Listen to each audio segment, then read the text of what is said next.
दोस्तों, आप सभी का स्वागत है हमारे YouTube चैनल वेबफ्लिक्स प्रो में।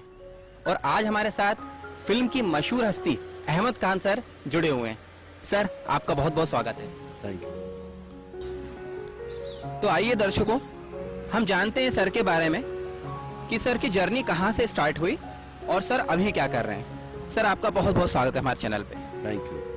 सर, हमारे दर्शक ये जानना चाहेंगे कि सर आप इतने सालों से इंडस्ट्री में काम कर रहे हैं, उसके अलावा आपने सर थिएटर पे भी काम किया हुआ है, तो सर आपकी जर्नी कहाँ से स्टार्ट हुई, कैसे आपका फिल्मों के प्रति रुझान बढ़ा, कैसे आपको जुड़ा हुआ सर?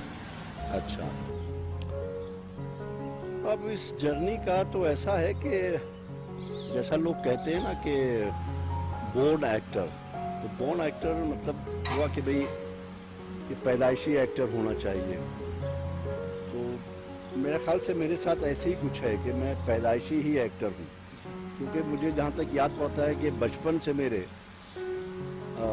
अपने घर में प्राइमरी स्कूल में जब था 3rd-4th स्टैंडर्ड में, या उसके अलावा फिर आगे बढ़ता गया हायर सेकेंडरी स्कूल में आया, तो शुरू से मैं काफ़ी मेरा रुझान था जो ये सब अभिनय वगैरह करना, चीज़ें एक्टिंग का, इन सब चीज़ों का। तो घर में कुछ ना कुछ करता था, लोगों की नकल, चीज़ें, बातें वगैरह वगैरह। फादर मेरे पॉलिटिक्स में थे, तो उनकी जो रैली होती थी, स्पीच होती थी, तो वो सारा कॉपी करता था। ऐसे करते करते फिर जो जो बढ़ता गया तो उस तरफ रुझान और ज़्यादा होता गया। फिर फिल्म वगैरह देखने लगा तो वो देख के लगने लगा वाकई कि ये मैं कर सकता हूँ। तो इस तरह फिर मैं उस तरफ मुड़ गया और फिर लगने लगा कि वाकई मैं ये कर सकता हूँ और मेरे लिए काम है। तो मैंने फिर उसी को चूज़ किया और फिर उसी की तरफ चलने लगा। फिर धीमे धीमे जो भी था थोड़ा बहुत ड्रामा वगैरह ये चीज़ें करते करते, और फिर 78 में मुझे एक मौका मिल गया इत्तेफाक से फिल्मों में। जो एक फिल्म बनी थी 78 में जुनून के नाम से, जिसे प्रोड्यूस किया था श्याम बेनेगल, डायरेक्ट किया था श्याम बेनेगल साहब ने और प्रोड्यूस किया था शशि कपूर साहब ने। बहुत अच्छे मरहूम इंसान थे। तो उसमें मुझे कुछ एक ऐसे ही जो एक दिखाया था, अंग्रेज़ हैं, पठान हैं और म्यूटनी है और आज़ादी की लड़ाई है। तो उसमें नसीरुद्दीन शाह भी थे, जलाल आगा, नसीरुद्दीन शाह और कुलभूषण खरबंदा वगैरह, टॉम ऑल्टर, ये लोग सब। तो वो जो एक ग्रुप था पठानों का जो अंग्रेज़ों के खिलाफ लड़ रहे थे, तो एक पियादे टाइप का कैरेक्टर मुझे भी मिल गया। तो उसमें मैं भी ऐसे करने लगा। तो अब जाहिर सी बात है, जब इतने बड़े बड़े लोग उसमें थे फिल्म में, जैसे श्याम बेनेगल साहब, शशि कपूर साहब, नसीरुद्दीन शाह साहब, Jalal Agha, Kulbhushan Kharbanda, Benjamin Gilani, Tom Alter, Shabana Azmi, Jennifer Kendal वगैरह वगैरह। हमारे जो गुरु रहे वो यहीं MP अपना बिलासपुर के थे, स्वर्गवासी पंडित सत्यदेव दुबे, जो लीजेंड हैं थिएटर के रहे हैं। तो वो सब उसमें थे, वो राइटिंग कर रहे थे। इसमें चुगताई जी थी जो लिख रही थी, उसमें एक रोल भी किया था। तो इन सब से बड़े अच्छे ताल्लुकात हो गए। 3 महीने उसकी शूटिंग चली और फिर मैंने उनसे कहा कि भाई हम यही काम करना चाहते हैं, बॉम्बे आना चाहते हैं और जो कुछ हो सके आप हमारी मदद करिए। तो कहने लगे हाँ ठीक है भाई, मदद करेंगे, पर आप अपना इंतज़ाम करके आओ कि वहाँ रहने वहने का इंतज़ाम हो, और बाकी जो हमसे हो सकेगा हम करेंगे। ठीक है। तो उन लोग के एड्रेस, फ़ोन नंबर ले लिए। वो लोग शूटिंग करके जब बॉम्बे चले गए तो उसके 1.5-2 महीने के बाद मैं भी बॉम्बे पहुंच गया। फिर जाके सबको मिला, वहाँ बात हुई और इस तरह फिर हमने वहाँ पे शुरुआत करी। तो अब ये भी एक इत्तेफाक था और लक थी कि नसीरुद्दीन शाह हैं, उनकी वाइफ जो है Ratna Pathak Shah, Tom Alter, Benjamin Gilani, ये सब लोग, इन्होंने अपना एक ड्रामा ग्रुप बनाया था। ओम पुरी साहब थे मरहूम, तो वो एक पहले तो मजमा के नाम से एक ग्रुप बनाया था, थिएटर ग्रुप। फिर उसके बाद एक और ग्रुप बनाया, उसका नाम रखा मोटले। तो नसीर शाह वगैरह इन सब ने बात करी कि भाई तुम जब करना ही चाहते हो, कर रहे हो, तो यहाँ थिएटर ज्वाइन करो, हम हमारे साथ रहो, काम करो। मैंने कहा बिल्कुल करेंगे। तो 78 में वहाँ गया, उसके एंड में फिर जुनून फिल्म का एक क्लाइमेक्स था जयपुर में, वो करने गया। वहाँ से वापस आया, उसके बाद 80 से फिर मैं वो थिएटर में उन लोग साथ में जुड़ गया। तो फिर 1980 से मैंने थिएटर कंटिन्यू वहाँ किया, और उसके साथ फिर फिल्मों का थोड़ा सिलसिला बाद में शुरू करा, फौरन नहीं शुरू करा। पहले हमने वहाँ की चीज़ें, इंडस्ट्री वगैरह, क्योंकि मैं फर्स्ट टाइम गया था, मुझे लाइफ में कोई उसका एक्सपीरियंस नहीं था। तो पहले मैंने कहा कि हम जान लें, समझ लें, अपने को तैयार कर लें, और जब फिर किसी के सामने जाके खड़े हों तो हम बोल सकेंगे भाई हाँ मैं ये कर सकता हूँ। ऐसा ना हो कि वो कहें अच्छा भाई तुम ये करो और वहाँ मैं फेल हो जाऊँ। जैसा कि एक इत्तेफाक हुआ तो बताऊँ कि जब कुछ अरसा बाद एक फिल्म बनी थी दीदारे यार, जितेंद्र साहब उसके प्रोड्यूसर थे, वो खुद हीरो थे, और वही एक फिल्म बनी थी मेरे हुजूर, और HS रवेल साहब एक थे डायरेक्टर, जिन्होंने शायद वो भी डायरेक्ट की थी। वही फिल्म की जो पूरी कहानी थी ट्रायंगल का, तो वो इन्होंने दीदारे यार के नाम से बनाई। उसमें जो राजकुमार साहब कैरेक्टर कर रहे थे वो जितेंद्र साहब कर रहे थे, और जो जितेंद्र साहब उसमें कर रहे थे वो ऋषि कपूर साहब कर रहे थे। माला सिन्हा उसमें जो कर रही थी वो टीना मुनीम कर रही थी। तो उसमें एक लफंगे टाइप का, जैसे अपने नहीं भोपाल, लखनऊ वगैरह छोटे शहरों में उर्स लगते हैं, मेले लगते हैं, वहाँ वो लोकल जो लफंगे टाइप के कैरेक्टर होते हैं, तो वैसा एक कैरेक्टर था उसमें निकला। तो मन्ना लाड़िया साहब एक साउंड रिकॉर्डिस्ट थे जो नासिर साहब के वहाँ साउंड करते थे, वो उनके दोस्त थे HS रवेल साहब के। तो उन्होंने उनको बताया, तो उन्होंने मुझे बुलाया। मन्ना लाड़िया साहब ने मुझे वो जानते थे पर्सनली, बोले आ जाओ अहमद मैं तुम्हें मिलाऊं एक डायरेक्टर, वो फिल्म बना रहे हैं। तो मैं गया, उनसे मिलवाया, बात हुई रवेल साहब से। तो जितेंद्र साहब के जो भाई हैं प्रसन कपूर, उनका नाम था प्रोड्यूसर में, तो बोली वो प्रसन कपूर प्रोड्यूसर है मेरे, और ऐसे ऐसे फिल्म बना रहा हूँ, ये एक कैरेक्टर है। तो अब उन्होंने मुझे पहले तो कभी देखा नहीं था, कोई मेरा काम नहीं देखा, तो उन्होंने मुझसे पहला यही सवाल किया कि भाई देखो अहमद मैं तुम्हें फाइनल कर रहा हूँ। अब ऐसा तो नहीं होगा कि जब हमारा सेट, बहुत बड़ा सेट मेले का लगा है, 500-700 आर्टिस्ट हैं वहाँ, जूनियर आर्टिस्ट हैं, कुछ 150 का यूनिट है वगैरह वगैरह, तो ऐसा तो नहीं है कि वहाँ कैमरा के सामने आके तुम नर्वस हो जाओ, कुछ हो जाए तो प्रोड्यूसर मुझे कहेगा कि तुम किसे पकड़ लाए। तो मैंने कहा नहीं आप बेफिक्र रहें, भरोसा रखें, ऐसा कुछ नहीं होगा। क्योंकि तब तक मैं उतना तैयार हो गया था, मैंने अपने को तैयार कर लिया था कि मुझे अपने पे भरोसा था कि वो मैं उतना कर सकता हूँ। और अजय देवगन जो हीरो हैं, उनके बाप वीरू देवगन उसमें फाइट मास्टर थे। तो इत्तेफाक से पहले ही दिन मेरी शूटिंग जो शुरू हुई वो फाइट से शुरू हुई। मेरी और जितेंद्र साहब की फाइट थी सोलो, वो 2 या 3 दिन फाइट पहले कंटिन्यू हुई। तो ऊपर वाले का करम है, इतना उसने बना दिया था, इतनी सोच समझ दी थी, और अपने को मैंने तैयार किया था कि पहले ही दिन से जब छोटी छोटी एकता कपूर थी, उनकी फैमिली वगैरह लोग आते थे शूट पे, तो हर शॉट पे क्लैपिंग होती थी जो फाइट हम लोग की होती थी। तो फिर ब्रेक जब हुआ, लंच ब्रेक, तो रवेल साहब मेरे पास आए, हाथ पकड़ा और साथ चलने लगे। बोले अहमद अरे तुमने लाज रख ली मेरी, वाकई मुझे लगा था कि कुछ डर था। तो बोले नहीं अब यकीन हो गया मैंने। तो ये चीजें होती हैं कि आप पहले अपने को उतना तैयार करके फिर कहीं पर खड़े हों। जब तक आप अपने को तैयार नहीं कर सकते हैं तो फिर आप कहीं पे जाके खड़े होंगे तो आपको खुद अपने पे भरोसा नहीं होगा, आप खुद अंदर से डरे डरे रहेंगे, आपको लगेगा पता नहीं ये मैं करूँगा कैसा होगा, ये अच्छा लगेगा कि नहीं लगेगा। तो वो चीज़ जब हम अपने को तैयार कर लेते हैं तब फिर हमारे अंदर वो कॉन्फिडेंस होता है कि मैं ये करूँगा और लोग इसको पसंद करेंगे, और मैं ऐसे करूँगा और ये लोग देखते देखते मेरे साथ चलेंगे।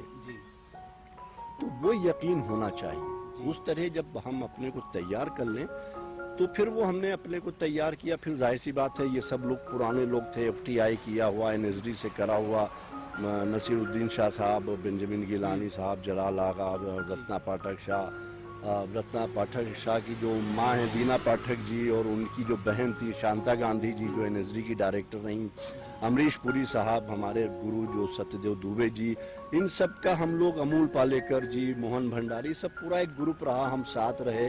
तो हम लोगों ने एक साथ काम किया और कई सालों करते रहे। तो उसमें कर कर के फिर हमने उनको भी देखा, उनका एक्सपीरियंस लिया, अपना एक्सपीरियंस वो सब जान के वो फिर हम अपने को तैयार करके उसके बाद फिर हमने फिल्मों में आगे कदम बढ़ाया। फिर धीमे धीमे करना शुरू किया, फिर वो सर्कल बनता गया, उसमें फिर बहुत से लोग साथ थे, जैसे केतन मेहता हैं, उन्होंने भी फिल्म बनाई, उनके साथ करा, श्याम बेनेगल साहब, गोविंद निहलानी हैं, फिर इस तरह से और धीमे धीमे चीज़ें फिर आगे बढ़ती रहीं। तो ये चीज़ ज़रूरी होती है कि आपको रास्ता ज़रिया मिल जाता है, और वो रास्ता ज़रिया मिलने के बाद फिर आप उस पर कैसे चलते हैं और अपने को कितना तैयार करते हैं जी। तो वो तैयार करना अपने को बेहद ज़रूरी है, और उसके बाद फिर आपके सामने जो भी कोई चैलेंज आता है तो फिर आप उसका मुकाबला करते हैं। तो फिर जब हमने उस तरह थिएटर में, मतलब हमने बैक स्टेज से शुरुआत करके कि बैक स्टेज में स्टेज पे झाड़ू देना, कपड़े रखना, प्रॉपर्टी रखना, सेट लगाना, सेट का प्रॉपर्टी लगाना, लाइट करना, म्यूजिक करना, फ्रंट स्टेज पे जाके वहाँ पे टिकट सेल करना, पब्लिसिटी का करना। बॉम्बे में तो पहले वहाँ पे पहले भी था कि कॉपी स्क्रिप्ट जो थी सेंसर को दी जाती है, सेंसर सर्टिफिकेट लेना, पुलिस की परमिशन लेना वगैरह। तो हर काम, सेट को लगाना, सेट कैसे मैनेज होगा, उसकी बारीकियाँ वगैरह वगैरह हर चीज़ हमने करी जी। तो वो करते हुए फिर हम उस स्टेज पे आए, वो कॉन्फिडेंस हमारा रहा कि फिर बॉम्बे से लेके all over India, Bombay, Poona, Goa, Nashik, Hyderabad, Bangalore, Delhi, Calcutta, Allahabad और त्रिवेंद्रम, और हर जगह हमने शो किए, हम लोग गए। और वहाँ जाके हम जब सेट लगाते थे स्टेज, तो हर जगह के स्टेज का साइज अलग अलग होता, कभी छोटा कभी बड़ा, तो वो सब लगाना, बनाना, सेट करना होता था। तो जब लोग हमसे आके वो बोलते थे, जो वर्कर वहाँ के, कि साहब ये नहीं हो पा रहा, ये नहीं हो सकेगा, ये नहीं बन सकता, मैं उनको बोलता था कि कैसे नहीं होगा, मैं बताता हूँ कैसे होगा। फिर मैं करके बताता था कि देखो ऐसे होगा, अब ये सेट हो गया ना, ये ऐसे आया ना, ये ऐसे लगा ना। तो तब आपको फिर वो कॉन्फिडेंस आ जाता है, आपको मालूम होता है, आपको आपका माइंड वाइड ओपन ऐसे होता है, ऐसे नहीं होता है। अगर आप ऐसे हैं तो फिर आप तो ज़्यादा नहीं सोच पाएंगे, माइंड ओपन ऐसे होना चाहिए। तो ये जब खुला है तो आप यहाँ तक देख रहे हैं, यहाँ से ये बोलते हैं ना कनखियों से देखना। तो जब हम स्टेज पे भी खड़े हैं तो हमें मालूम है यहाँ क्या हलचल हो रही है, यहाँ क्या हो रहा है, पीछे क्या हो रहा है, यहाँ क्या हो, तो ये हर चीज़ का हमें वो नॉलेज और उतनी वो एक्सपीरियंस जानना समझना वो ज़रूरी है। तो इसलिए पॉइंट ये है कि अगर शौक़ होता है, हम करना चाहते हैं, उसको हम प्रोफेशन बनाते हैं या पैशन कह लें या व्हाटएवर, तो फिर उसके लिए हम उतना अपने को तैयार करके उस पर आगे चलें और फिर चीज़ों को देखें कि भाई कि हाँ हम कैसे कर सकते हैं। तो फिर आपको पूरा अपने ऊपर भरोसा होगा, यकीन हो। फिर कहीं ये नहीं होगा कि आप जाके सोचें कि मैं ये करूं करना करूं, कैसे करूं। फिर आप जब करेंगे जो कुछ होगा तो आपको खुद ये भरोसा रहेगा कि मैं ये करूंगा और ये आएगा निकल, मीनिंगफुल होगा, लोग उसको पसंद करेंगे। तो ये चीज़ होती है सर, युवाओं के लिए आपका क्या संदेश है? भाई उनके लिए यही है कि जैसे मैंने अपना बताया, जो कुछ करा हुआ, उसी तरह ज़रूरी है कि हर एक को, जो युवा हैं जिनको एक्टिंग में आना है, थिएटर वगैरह या फिल्म सीरियल जाना, उसमें जाना है, तो इसलिए ज़रूरी है कि अपने आप को तैयार करना, अपने ऊपर वर्क करना, पहले उस चीज़ को सीखना, जानना, भले उसमें कितना टाइम लगे। अब आजकल क्या है, बहुत लोग जो युवा हैं वो कोशिश करते हैं कि भाई एक दो जगह ड्रामा थिएटर में जाके वहाँ छोटे मोटे एक एक सीन प्ले में कहीं करके, और वो सोचते हैं कि अच्छा चलो बस अब हमने तो कर लिया, हम समझ गए एक्टिंग कैसे होती है, और जाके हम करने लगे। तो उससे काम नहीं बनता। फिर वो वहाँ जाते हैं, वो रिजेक्ट हो जाते हैं, फिर उनको अच्छा काम नहीं मिलता, क्योंकि जो कराने वाला है, जो आपका ऑडिशन ले रहा है और जो करवा रहा है, वो देख के जान जाता है कि भाई आप क्या कर सकते हैं, आपकी कैपेसिटी क्या है। तो इसलिए ज़रूरी है कि भले जितना टाइम लगे उतना टाइम लगा के आप अपने को तैयार करें, आप अपने टैलेंट को बढ़ाएं, अपने टैलेंट को पॉलिश करें, और वो सब करने के बाद आप जब एक प्रॉपर कंप्लीट प्रोडक्ट बन जाए। एक चीज मार्क करनी चाहिए हर एक को, एक एक्टर भी एक प्रोडक्ट है। जैसे एक प्रोडक्ट की पब्लिसिटी होती है, टीवी पे ऐड आती हैं, उसमें कैसे प्रोडक्ट के बारे में बताया जाता है, उसको कि किस तरह बना है, उसमें क्या क्या चीजें मिली हैं, क्या इंग्रेडिएंट्स हैं, ये वगैरह। उसी तरह एक एक्टर है, आप प्रोडक्ट एक अच्छा होंगे तो फिर उतना ही आप चलेंगे, लोग आपको उतना पसंद करेंगे। तो इसलिए अपने को आप बनाएं, भले उसमें आपको जितना टाइम लगे। क्योंकि अभी क्या होता है, मैंने देखा है भोपाल में भी बहुत से लोग कोशिश ये करते हैं कि चलो यहाँ वहाँ करके थोड़ा सा हम जान लें और उसके बाद एक्टिंग करने लगेंगे। नो, वो नहीं होता है। ऐसे बहुत लोग मुझे मिलते हैं, मैंने देखा है बहुत से लोग जो भोपाल में आते हैं शूटिंग करने, फिल्म वाले, टीवी सीरियल वाले, जो मुझे जानते हैं, उन्हें पता चलता मैं यहाँ हूँ, मुझे फ़ोन करते हैं कि मैं मिलूँगा, आप कहाँ हैं, मैं मिलता हूँ, तो वो मुझसे कंप्लेंट करते हैं कि यहाँ बहुत लोग आते हैं मेरे पास, सब बोलते हैं कि मैं एक्टर हूँ, थिएटर वाला हूँ, वगैरह वगैरह, पर बोलते हैं जब मैं ऑडिशन लेता हूँ तो वो 4 लाइन नहीं बोल पाते। तो प्रॉब्लम यही है कि आप तैयार नहीं हैं। आपने यहाँ वहाँ छोटे छोटे 1-2 सीन कर लिए और आप चले गए कि मैं थिएटर वाला हूँ, पर आप कंप्लीट है ही नहीं, 50% भी नहीं किए। तो इसलिए जरूरी है कि आप अपने को तैयार करिए, अपने को ट्रेन करिए, अपने टैलेंट पे वर्क करिए, उस पर पॉलिश करिए, और फिर उसके बाद आप आगे बढ़िए कि आपको क्या करना है। और उसके अलावा मेरे पास जो है, जो लोग आते हैं, मैं उनको थिएटर में एक डिफरेंट वे में, जिस तरह से एक्टिंग इंसान समझ सकता है और कर सकता है, उस तरह से मैं उसको ट्रेन करता हूं बिगिनिंग से। नॉट दैट के जैसा कि होता है, बहुत से लोग पैसे ले लेते हैं, बोलते हैं मैं ट्रेन कर दूंगा, एक्टर बना दूंगा, काम दे दूंगा, और पैसे लेके वो क्या करते हैं कि फिल्मी डायलॉग बता दिए, आप ये बोलो, फिल्मी सीन दे दिए कि आप ये सीन इनैक्ट करो, आपको बोल दिया आप खड़े होके आप इम्प्रोवाइज करो। तो ये सब चीजें जब आपको मालूम ही नहीं है, आप एक रॉ आके खड़े हुए हैं, तो वो आप कैसे करेंगे। पहली चीज है आपको ये जानना कि ये कैसे होता है। उसको धीमे धीमे जानने के बाद फिर स्टेप बाय स्टेप आगे बढ़ा जाता है। और उसके बाद आप जब जानने लगे एक्टिंग के बारे में, पहले एक्टिंग के बारे में जानना वो जरूरी है, उसके बाद आप आगे बढ़े कि फिर एक्टिंग कैसे की जाएगी। तो मैं उस तरह से और थिएटर पे बेस करके लोगों को सिखाता हूँ। थिएटर तो मेरा कंटिन्यू तब से चल ही रहा है और अभी भी कर रहा हूँ। और मैंने अपना खुद का ग्रुप भी बनाया, बॉम्बे में भी और यहाँ भोपाल में भी है। और उसमें मैंने एक्चुअली ये किया कि शुरुआत से ही कि जो रेगुलर करने वाले एक्टर होते हैं या जो ट्रेंड एक्टर हैं, हम उनको नहीं लेते, कोशिश करते उनको ना लें, बजाय उनके कि जो इस लाइन में आना चाहते हैं, एक्टर बनना चाहते हैं, जिन्हें थिएटर या फिल्म, टीवी सीरियल वगैरह करनी है, तो जिनको सीखना है, अपने को ट्रेन करना है, तो मैं उन नए लोगों को, न्यू कमर्स को लेके और उनको ट्रेन करता हूँ। उनको ट्रेन करके और फिर उनको प्लेटफॉर्म देता हूँ अपने पास ग्रुप में, जो मेरा अपना ग्रुप है नज़र ग्रुप के नाम से जी।